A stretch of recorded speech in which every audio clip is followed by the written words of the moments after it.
Hello and welcome. So a lot of us come up in traditions where when we look at passages in the Bible that are prophetic or weird or symbolic in nature, we're conditioned to think that they only apply about the future, and we have to find some sort of secret code so that we can interpret how everything is going to come to an end. Well, I think this misses the point on what their passages are in the Bible to do.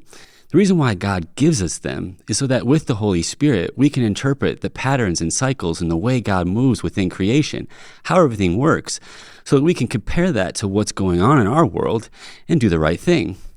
In Matthew 24, Jesus quoted some very cool prophetic language that was popular in his day and in the Old Testament, and he did precisely this. Let's check it out.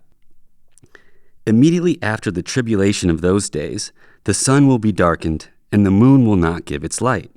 The stars will fall from heaven, and the powers of the heavens will be shaken.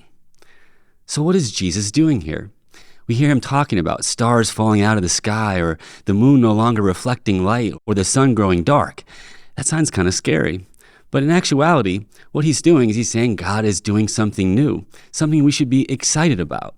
And how do we know this? Well, when we go back to Genesis 1, on day 4, when God created these celestial beings, or these rulers of the night, if you will, these rulers of the sky, the sun, the moon, and the stars, he said they were for the keeping of sacred seasons and the keeping of time. And while we know that to be true in the natural with our circadian rhythms and how we go through certain seasons and do our farming calendar, God also wants us to see that that's true in the spiritual. He has patterns and cycles in the way that he does things. And so a lot of times Christians can get very scared when God does a new thing because if we're honest, in the last move of God, many of us have gotten used to it. A good example of this is Pastor Lauren, a few weeks back in one of his sermons, talked about how when he was a kid, there was a lot more of Christian mores and ethics associated and integrated within society. For instance, businesses were closed on Sundays. There was sort of a cultural peer pressure, even if you weren't a Christian or really close with God, to accommodate. We know that's certainly not the case today. Does that mean that the devil is winning? Quite the opposite. It means that God is doing a new thing. He's saying no longer do I want people to serve me out of a place of cultural supremacy, but rather a cultural weakness.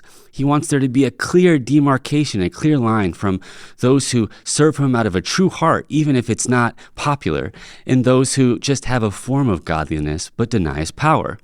And out of that, we should be excited and not long for the good old days and not be scared when things like the stars and the moon and the sun, if you will, symbolically, are no longer stable. The way things used to provide for us no longer provide. The way the world works is totally different. He wants us to get excited because out of us, out of that new wine, he's going to make a spectacle and bring many people to him. But we mustn't look back. We must look forward. And as Revelation 22 says, at the very end of the Bible, you see we go from Genesis to Revelation in our analysis of these prophetic symbols. God says, you're not going to need a sun anymore to provide light because I'm going to provide your light. And while we know that's talking about the ultimate end of the age, in the spirit, it is true. In this day, turn your heart toward God and embrace the faith walk. Embrace the fact that nothing's going to be the same like it used to be, and that if you have good faith, that he will do something supernatural to provide for you. You guys, I hope this helps. I'm praying for you. I hope you're praying for me, and I'll see you next time.